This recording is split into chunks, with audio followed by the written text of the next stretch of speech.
watching Kashif Times. मांगने आए तो उनको जूते से मार के भगाइए। आप उनको जूते से मार के भगाइए और उनसे पूछिए कि जब हमारा वक्फ बोर्ड का बिल जब डिबेट के लिए आया था, आप क्यों वहां से उठ के चले गए? पहले हमें उसका जवाब दीजिए। हमें इसका जवाब दीजिए, जब हमारे पैगंबर रसूल सल्लल्लाहु अलैहि वसल्लम की बेअदबी होती है, उनके खिलाफ बोले जाते हैं, क्यों नहीं आप सड़कों पे आते हो? क्यों नहीं आप आवाज उठाते हो? मजलिस ने यहाँ से पहले भी कुछ नुमाइंदों को दिए थे टिकट। आप लोगों ने देखा क्या होगा उन सब लोगों का हाल। डरा धमका के लोगों को बिठा दिया जाता है। लेकिन इंशाअल्लाह आने वाले दिन में ऐसा नहीं होगा, इसका मैं आप लोगों को वादा करता हूँ।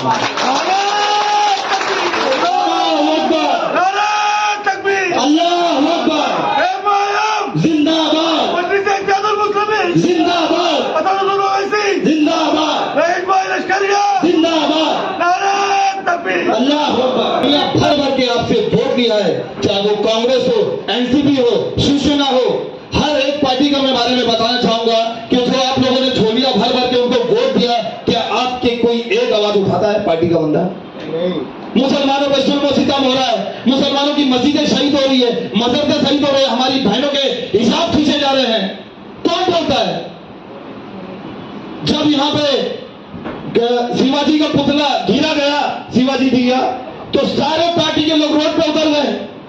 अरे आप लोगों को शर्म आना चाहिए। जब हमारी मस्जिदें शहीद हुए, मदरसे तोड़े गए, तो आप लोग रोड पे क्यों नहीं आए? सिर्फ मैं ये कहना चाहता हूं, मुसलमान एक वो यतीम बच्चा है जिसे इलेक्शन पीरियड में बाहर निकाला जाता है और इलेक्शन के बाद फिर वापस भेज दिया जाता है, प्यार किया जाता है, उसके बाद फिर फेंक दिया जाता है। तो मैं हम मुसलमान भाइयों को दलित समाज से ये कहना चाहूंगा, इस बार आपको इस्तेमाल नहीं होना है। और मुंबई शहर में और पूरे हिंदुस्तान में जो आपकी आवाज संसद में उठा रहा है, उनका नाम है जनाब बैरिस्टर असदुद्दीन ओवैसी साहब। तो इस बार वोट के हकदार भी हमारी एमएम पार्टी और हमारे सदस्य जनाब बैरिस्टर असदुद्दीन ओवैसी साहब होंगे। मैं हमारे मुंबई के सदर से वादा करता हूं कि आपने जो ये पहल निकाली है, आपने आगे कदम बढ़ाया है, उसके साथ साथ हम भी आपके साथ कंधे से कंधा मिला के पूरे मुंबई शहर में रहेंगे। और मल्लार मालोनी से इंशाअल्लाह ताला हम एमएलए की तैयारी का जैसी भी मिलेगी, इंशाअल्लाह ताला कामयाबी की राह पर अल्लाह जरूर उसको कामयाब बनाएगा। लेकिन उसके लिए आपको साथ देना पड़ेगा, क्योंकि मुसलमान हर पार्टी में आज फैला हुआ है। मुसलमानों को ये नहीं दिख रहा है कि आज हम कांग्रेस में है, एनसीपी में है, शिवसेना में है। अरे आप ये देखिए कि आपके साथ कौन है। आप तो सबके साथ हो, लेकिन आपके साथ कौन है? अगर आपके साथ कोई नहीं है तो मैं फिर कहना चाहता हूं, आपके बीच में कभी ये लोग आए? एमएलए साहब से मैं कहना चाहता हूं, जब आपके बच्चे नशा करता था मलाड मालोनी में, तो आपने पूरा नशा बंद करवा दिया था। ये आपकी औलाद नहीं है, ये आपकी औलाद नहीं है।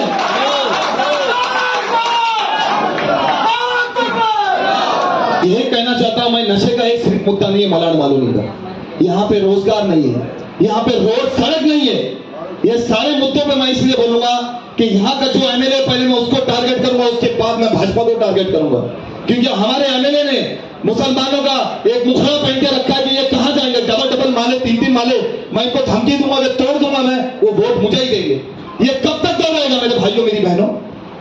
इतना ही समझ लीजिए आप, ये डर अपने दिल से निकालिए। कोई किसी का माई का लाल घर नहीं तोड़ सकता, ये वादा करता नासिर कुरैशी मंच पर। भाजपा ने हम मुसलमानों पे कितना जुल्म किया है, उसके साथ साथ ये शिवसेना है। शिवसेना वही पार्टी है मेरे भाइयों मेरी बहनों, जो न्यूज चैनलों के सामने कहती कि बाबरी मस्जिद जो शहीद हुई, पहला हथौड़ा हमने मारा था। मैं उन लोगों को कहना चाहता हूं, मुसलमान समाज के जो शिवसेना में जाके शामिल हुआ है। भाजपा तो एक है ही हमारी दुश्मन, लेकिन शिवसेना भी हमारी बड़ी दुश्मन है। एक छोटी दुश्मन नहीं है। जो हमारी मस्जिदों को शहीद करेगा, हम जिंदगी में उसका साथ कभी नहीं देंगे। ये आप लोगों का अगर जज्बा है, दिल में उमंग है, एक इस्लाम की अगर आपको तड़प है, तो कभी जिंदगी में शिवसेना, भाजपा और कांग्रेस को कभी आप साथ नहीं दोगे। कांग्रेस ने भी कब जुल्म नहीं किया मुसलमानों के ऊपर। अगर वो चाहती आज तो मलाल मालोनी ने पूरे हिंदुस्तान में अपना परचम लहराती। आज अल्लाह ताला की फिटकार है उनको कि कांग्रेस सत्ता से बाहर है।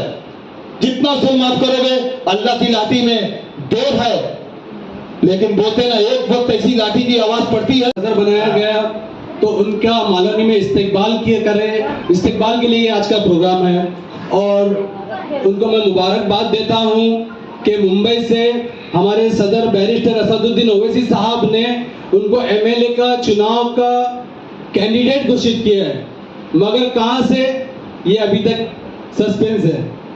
तो मैं आऊंगा अपने मलाड पे, बात करूंगा मैं अपने मलाड की, क्योंकि मलाड में जो एमएलए वो अपना भाई, ऐसा कहने के लिए मार्केट का एक फॉर्मूला चल रहा है, अपना भाई।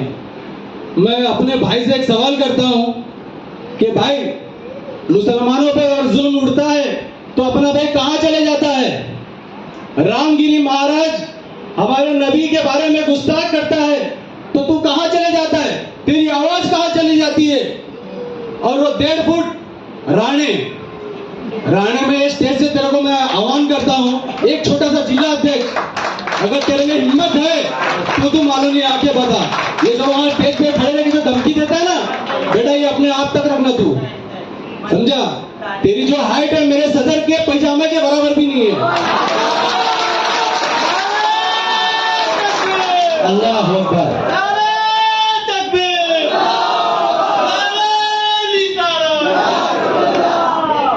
तो ये बातें जो है ना भाई, ये दिल से निकलती है, जान जलता है तो निकलती बातें हैं। तो मैं उसको खुली चैलेंज करता हूँ हमारे सदर साहब के सामने कि बेटा तुम पहले मालूम आके दिखा, उसके बाद हमारे सदर साहब से लपट लेना, पहले अब छोटे कार्यकर्ता से लपट लेना, समझा? और ये हिंदू मुस्लिम एकता को कहीं ना कहीं तोड़ने का काम कर रहा है। यहाँ हिंदू मुसलमान सब मिलके रहते हैं, सब फेस्टिवल साथ में मनाते हैं। आज तक कभी ऐसा कोई बात नहीं आई जिसका झगड़े या फसाद हो जाए। ये इन दिनों बीजेपी सरकार में ऐसा क्या हो गया, जो मुसलमानों के खिलाफ बोलेगा वो हीरो बनते जाएगा, जो मुसलमानों के खिलाफ बनते जाएगा उसको हीरोइन बनाते जाएंगे। तो याद रखो भाई, तुमसे ये सब जो करना है कर लो। मुसलमान सिर्फ खामोश है क्योंकि देश की बर्बादी नहीं चाहता है, वरना जिस दिन उखड़ जाएगा हमको नहीं रोक पाओगे तुम।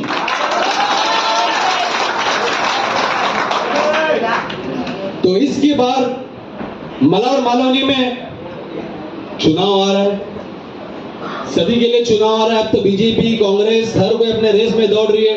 एक ब्रिज बन रहा है, आपको पता होगा, 10 साल का हमारा ख्वाब है मालौनी के लिए, बहुत सारे रास्ते बना के दिए जाएंगे, ये वादा किया गया था किसी मंच से। तो भाई मालौनी का जो रास्ता वही क्लियर करके दो तो बहुत बड़ी बात है। मिड चौकी का एक ब्रिज बन रहा है, वो समझ में नहीं आ रहा कब ओपन होने वाला है। जिस दिन इलेक्शन लगे एक दिन पहले ओपन करेंगे, ताकि भाई याद रखो अपना भाई, तो अपने भाई को अपने भाई तक ही रखो। अगर भाई अपना भाई है तो अपने भाइयों अपने कौम के लिए आवाज उठाओ, नहीं उठा सकते हो तो अपने घर पे रहो। किस हद पे तुम हमसे वोट मांगते हो ये हमको पता है, सब डेवलप के नाम पे वोट मांगते हो, हमारे लिए आवाज उठाओगे उसके लिए वोट मांगते हो, वोट मांग के अपने घर पे आराम करते हो। तो भाई इसकी बार मलाड मालौनी में एमआईएम के कैंडिडेट को मौका दो, इंशाल्लाह आपको भूलने का मौका नहीं मिलेगा। और एक बात, हमारे सदर साहब को जो एमएलए कैंडिडेट घोषित किया गया है, मुंबई से कहां लड़ेंगे ये तो बताया नहीं गया। तो हमारी एक ख्वाहिश है कि मुंबई से आप मलाड से लड़ लो, आओ मैदान में, आओ एमएलए तैयार भी कर लो, हमारे रईस लश्करिया साहब आ रहे हैं इंशाल्लाह, उनका मन जहां रहे वहां से लड़ेंगे इंशाल्लाह। लेकिन जहां मेरे सदर बोलेंगे वहीं से लड़ेंगे। हमारी ये ख्वाहिश है कि मलाड से लड़े, वरना आपकी फौज तो रेडी है लश्करिया साहब। तो मैं हम सबके लाडले हादिल अजीज ऑल इंडिया मजलिस इत्तेहादुल मुस्लिमीन के मुंबई के सदर जनाब रईस लश्करिया साहब का मैं तहे दिल से यहाँ पर इस्तकबाल करती हूँ। मंच पे उपस्थित उत्तर मुंबई जिला के हमारे खलीफा भाई, मंच पे उपस्थित हमारे तालुका के नासिर कुरैशी भाई, मंच पे उपस्थित अबू भाई, मंच पे उपस्थित हमारे मजलिस इत्तेहादुल मुस्लिमीन के अबरार भाई, सभी जिम्मेदार हमारे शकील भाई यहाँ पर उपस्थित है, सबका तहे दिल से शुक्रिया अदा करती हूँ। और हमारे यहाँ पे जो अभी खड़े हैं युवा अध्यक्ष, जो आपको कब से बोले जा रहे हैं, नारे लगाए जा रहे हैं, उनका भी तहे दिल से शुक्रिया अदा करती हूँ। मैं सबसे पहले कहूंगी कि मलाड मालवनी में आपका तहे दिल से खैर मकदम है रईस भाई, क्योंकि ये आंखें तरस रही थी जब से आपको देखने और आपको सुनने के लिए। आज आपको मैं बता दूं कि ऑल इंडिया मजलिस इत्तेहादुल मुस्लिमीन जब मुंबई के सदर रईस लश्करिया साहब को दिया गया तो मुंबई के सभी कार्यकर्ताओं में वो जोश नजर आया है, क्योंकि मुंबई के कार्यकर्ता को ऐसा लगा कि अब हमारा कौम का एक लीडर आ गया है मुंबई में। तो वही मैं कहना चाहती हूँ कि मलाड में भी वो प्यार नजर आया है रईस भाई के लिए। तो आपको बता दूं कि जब से मुंबई में रईस भाई ने जिम्मेदारी ली है, लगातार काम पे काम किए जा रहे हैं, एक दिन भी सुकून से नहीं बैठे। तो ये फिक्र है कौम की रईस भाई को। आप देख रहे हैं कि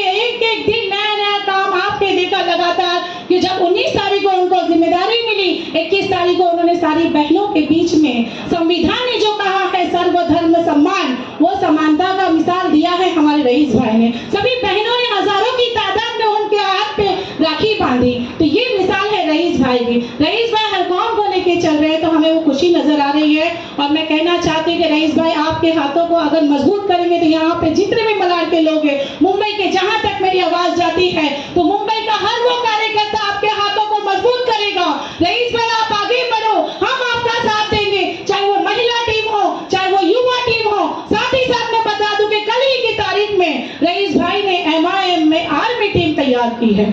तो आर्मी टीम किसके लिए तैयार की आप लोगों को मैं बता दूं, जब कोई मुसीबत में आएगा हमारा भाई या हमारी बहन, जब कोई पुलिस स्टेशन में मसला होगा, जब कोई हॉस्पिटल में आपकी सुनवाई नहीं होगी, जब कहीं BMC में आपकी सुनवाई नहीं होगी, तो वहां पे मजलिस की आर्मी टीम आपके लिए खड़ी होगी। तो ये काम किया है रईस भाई ने। रईस भाई की सोच है कि मजलिस को मजबूत करना, तो हम भी काम करेंगे रईस भाई के साथ, रईस भाई के हाथों को मजबूत करेंगे, उनके कंधे से कंधा मिला के चलेंगे। तो आज के दिन मलाड मालवनी में उनका खैर मकदम किया गया है, ये सभी की तरफ से मैं आपका खैर मकदम करती हूँ। बहुत ही खुशी नजर आई है, क्योंकि आज आपको देख के ये आंखें तरस रही थी, ये आज सब मोहब्बत नजर आ रही है मलाड में। साथ ही साथ बता दूं कि मजलिस इत्तेहादुल मुस्लिमीन का संदेश आप देख रहे हैं, हमारे राष्ट्रीय अध्यक्ष जनाब बैरिस्टर असदुद्दीन ओवैसी साहब हक की लड़ाई लड़ रहे हैं। आप सुन रहे हैं कि कितनी तकलीफों से हमें आगे गुजरना पड़ रहा है। एक संविधान की ताकत लेकर हम चले आ रहे हैं, तो हमें संविधान के तहत अपनी आवाज को बुलंद करना है। आप देख रहे हैं जनाब बैरिस्टर असदुद्दीन ओवैसी साहब, संसद के अंदर जब कोई ऐसा काला कानून पास होता है, तो अगर एक आवाज उठती है तो जनाब बैरिस्टर असदुद्दीन ओवैसी साहब की उठती है। CA पे बोलते हैं तो ओवैसी साहब बोलते हैं, ट्रिपल तलाक पे बोलते हैं तो ओवैसी साहब बोलते हैं, बाबरी मस्जिद पे बोलते हैं तो ओवैसी साहब बोलते हैं, हिजाब पे बोलते हैं तो ओवैसी साहब बोलते हैं। जब कुछ तकलीफ होती है, हमारी दाढ़ी टोपी की बात आती है, तो ओवैसी साहब बोलते हैं। तो हमारे वोट के हकदार भी ओवैसी साहब हुए ना।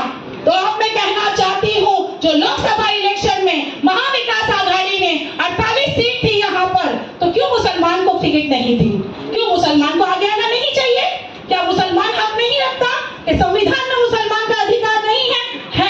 लेकिन आपको हर चीज से वंचित रखा जा रहा है, हर चीज से महरूम रखा जा रहा है। तो हमें अपने हक को समझना होगा, आपको आगे आना होगा। जनाब बैरिस्टर असदुद्दीन ओवैसी साहब आपको नेता बनाना चाहते, वो नेता बनने नहीं, वो आपको नेता बनाना चाहते। आपके बीच से एक किसी को खड़ा करके यहाँ नेता बनाना चाहते। मैं भी आपके बीच से यहाँ तक आ सकती हूँ, तो आप लोग सोचिए आप क्या से क्या कर सकते हैं। तो ये जो महाविकास आघाड़ी की जो सोच है, जिसमें भी अभी मुसलमान भी बैठे हैं, तो वो क्यों खामोश है? मैं आपको बता दूं, जो हालत हम पे गुजर रहे हैं, जो बर्बरता मुसलमानों पे गुजर रही है, तो उसके लिए मुसलमान जो रहबर बन के आपके वोट लिए थे, वो खामोश क्यों हैं? उनको करारा जवाब देना है विधानसभा इलेक्शन में। हमारे सर पे विधानसभा चुनाव खड़ा है, तो आपको बता दूं कि विधानसभा चुनाव में हमें अब जो वोट देना है वो मजलिस इत्तेहादुल मुस्लिमीन को देना है। आपने देखे रामगिरी महाराज जो महाराज बनता है, वो रामगिरी ने आप सल्लल्लाहु अलैहि वसल्लम की शान में गुस्ताखी की ना गुस्ताखी? कौन बोलने के लिए खड़ा हुआ? कोई बोलने के लिए नहीं खड़ा हुआ। साथ ही साथ एक छोटा सा पटना सा जो है वो नीतीश राणे, वो उसके सपोर्ट में उतर गया। तो उसको चैलेंज देने के लिए आने वाली 23 तारीख को हमारे इम्तियाज जलील साहब मुंबई आ रहे हैं। चलो मुंबई करके, तो हम मुंबई करो का भी काम है कि उनका साथ देना, उनकी आवाज को बुलंद करना। हम जितनी भी तादाद में ला इलाहा इल्लल्लाह मुहम्मद रसूलुल्लाह के तहत हम इम्तियाज भाई का साथ देंगे, क्योंकि मुसलमान अपने संवैधानिक हक के लिए आवाज उठाएगा। अब हम खामोश नहीं रहेंगे, क्योंकि हमारे नबी के ऊपर जब कोई बोलेगा तो हम कैसे खामोश रहेंगे? तो हमारा भी काम बनता है आने वाली 23 तारीख के दिन हम सबको मिलकर इम्तियाज जलील साहब की आवाज को बुलंद करना है। और ये 22 तारीख का भी संदेश दे देती हूँ रईस साहब के सामने के 22 तारीख को असद साहब भी आ रहे हैं, तो हम सबको मिलकर उनकी सभा को भी कामयाब करना है इंशाअल्लाह।